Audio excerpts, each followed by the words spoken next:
Right now, as you watch this video, your brain is running programs you didn't consciously write, programs that decide when you check your phone, what you eat for breakfast, whether you exercise or scroll social media.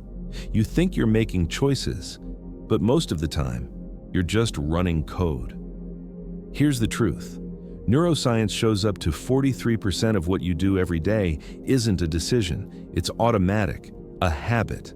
In 1890, psychologist William James warned, "We are mere bundles of habits."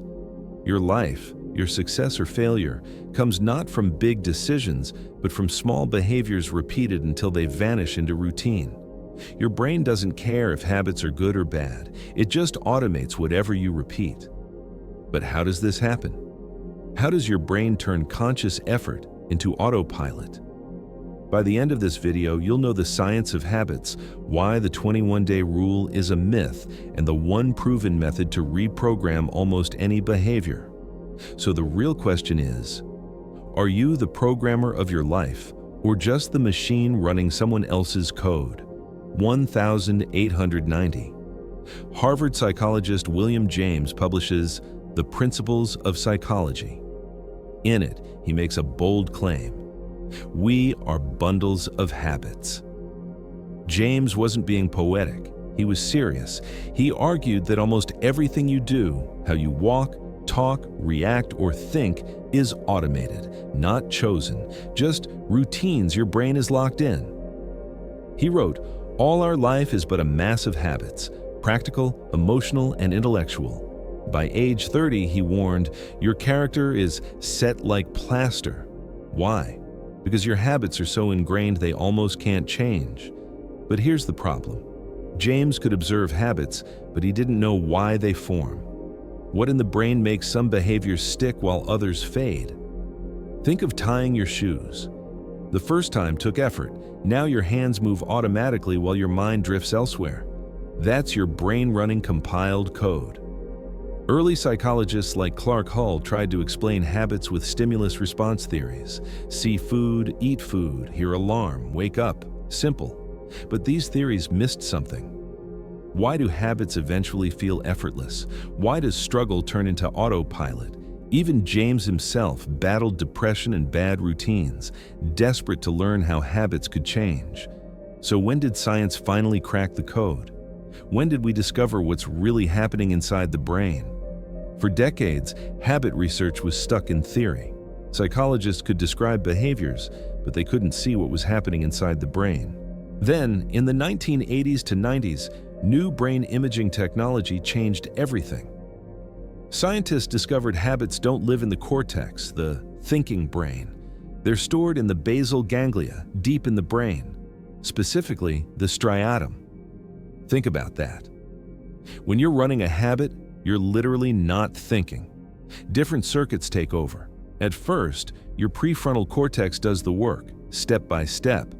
But with repetition, the basal ganglia starts chunking the whole sequence into one automatic program.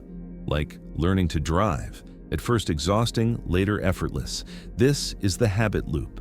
Cue arrow routine, arrow reward.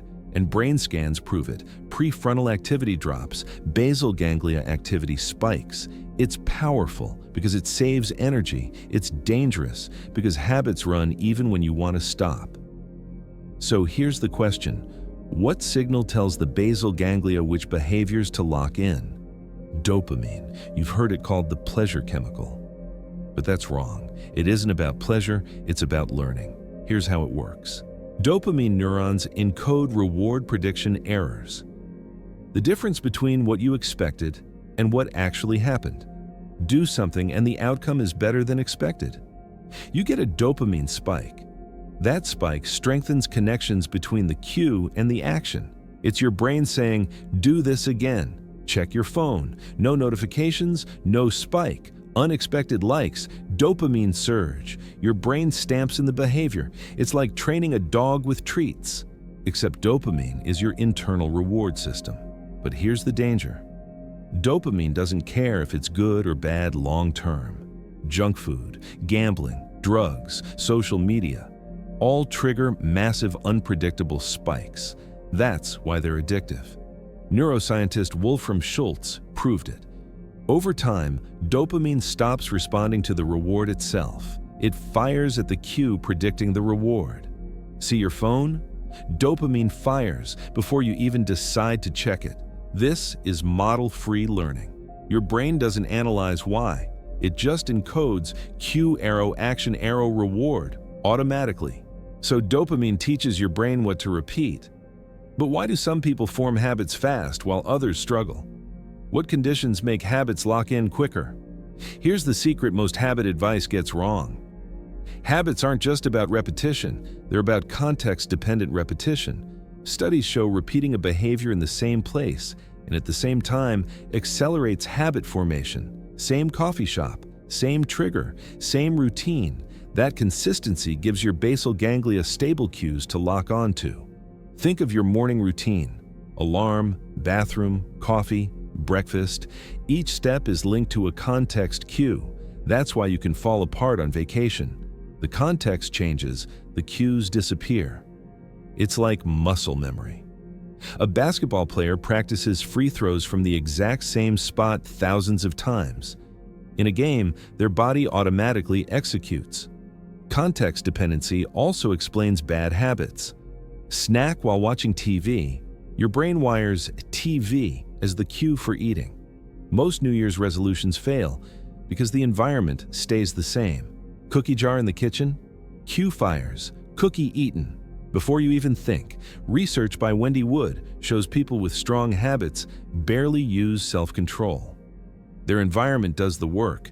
Good cues fuel good habits. Bad cues lock in bad ones. So here's the question. How much repetition does it actually take to form a habit? Is there a magic number of days? You've probably heard the 21-day rule. Form a habit in 3 weeks. It sounds neat. It's simple. And it's completely wrong. The myth started in 1960 when surgeon Maxwell Maltz noticed patients needed about 21 days to adjust to cosmetic changes. That observation morphed into self-help dogma, but it was never real science, and it crushed people. Try something for 21 days, fail, blame yourself. But you didn't fail. The timeline was fake. In 2009, Philippa Lally at University College London ran the first real study. Her results? The median time to automate a habit was 66 days, but the range shocked everyone, 18 to 254 days. Drink water after breakfast? 18 days. Run 5 miles every morning? 254 days, same brain, different pace. Why the difference? Complexity. Simple habits form fast. Difficult habits take far longer. And here's good news. Miss a day? It doesn't kill the habit. Your brain forgives slips if you get back on track. Early consistency matters most, especially the first 2 weeks. But there's another twist. Habits don't just depend on repetition, they depend on your internal state, stress, sleep, 2 forces that can accelerate habit formation or completely sabotage it. So the real question is, how do stress and sleep secretly decide which habits your brain locks in? Here's what most people don't know. Stress rewires control of your brain. Calm. The prefrontal cortex steers, thoughtful, goal-directed, stressed. Control shifts to the basal ganglia, automatic, habitual. Stress hormones, glucocorticoids and norepinephrine flip the switch. That's why breakups push people back to smoking, why job crises bring junk food and endless scrolling. It's not weakness, it's neuroscience. Stress hits, autopilot takes over, your defaults run. Good news? If you've installed good habits, stress will run those too. Now, sleep. Deep, slow-wave sleep is where habits are encoded. Your brain replays patterns from the day, strengthening them overnight. That's why a skill feels easier after rest. But sleep deprivation? It blocks consolidation. You practice, but nothing sticks. It's like trying to install software on a crashing computer. So stress decides which habits run. Sleep decides which habits stick. The question is, can you hijack this system? Can you reprogram habits on purpose? Here's the tool science agrees on: implementation intentions, a fancy name for simple if-then plans, not vague goals like, I'll exercise more. Instead, if I finish dinner, then I put on running shoes. If it's 7 a.m., then I meditate. If I feel stressed, then I take 5 deep breaths. Why does it work? Because you're feeding your basal ganglia exactly what it craves: a cue and a routine, no willpower, just pre-programmed response. Studies show people with if-then plans are 2 to 3 times more likely to follow through. You must engineer your environment. Behavioral scientists call it friction design. Add friction to bad habits. Remove friction from good ones. Phone in the drawer, book on the pillow, cue clear. Reward instant, dopamine locks it in. This isn't discipline, it's coding your brain. The formula: identify the cue, write the if-then, engineer the context, add reward. Now ask yourself, if your habits are just code running in circuits, who's writing your code, and can you take control? Your life right now is the output of code. Code your brain has been compiling for years. Every habit repeated, every cue rewarded is now a neural program running on autopilot. Studies say 40 to 45% of daily actions are habits. Nearly half your life is automatic. Your health? Habits? Your relationships? Habits? Your career? Habits. You don't choose every action. Your basal ganglia does, triggered by context, reinforced by dopamine, compiled into code. Just like software, habits can be rewritten. Social media, casinos, food giants, they know this. They're writing your code for you. Every scroll, every snooze, every snack. But science gives you tools, if-then plans, friction design, reward engineering, sleep consolidation. You're not lazy. You're not undisciplined. You're just running code. The question is simple. Will you program yourself or let the world do it for you? The science of habits reveals something profound. You are not your thoughts. You are your behaviors. And those behaviors aren't random. They're programmed by circuits shaped through repetition, reward, and context. For years, you believed change was about willpower, but neuroscience flips that. Change is about design. Your brain doesn't care about goals. It cares about efficiency. It will automate whatever you repeat. William James thought by 30, your character was set like plaster. But modern science proves him wrong. The plaster is never set. Neuroplasticity means you can recompile at any age. Right now, your brain is running programs. Some written by you, most written by accident or manipulation. The secret isn't discipline. The secret is learning to program the machine. So ask yourself, what code is your brain running? And is it the code you want for the next decade? The science of habits isn't theory. It's the operating manual for your brain. Once you understand that habits are compiled code, shaped by dopamine, context, and repetition, you stop fighting yourself.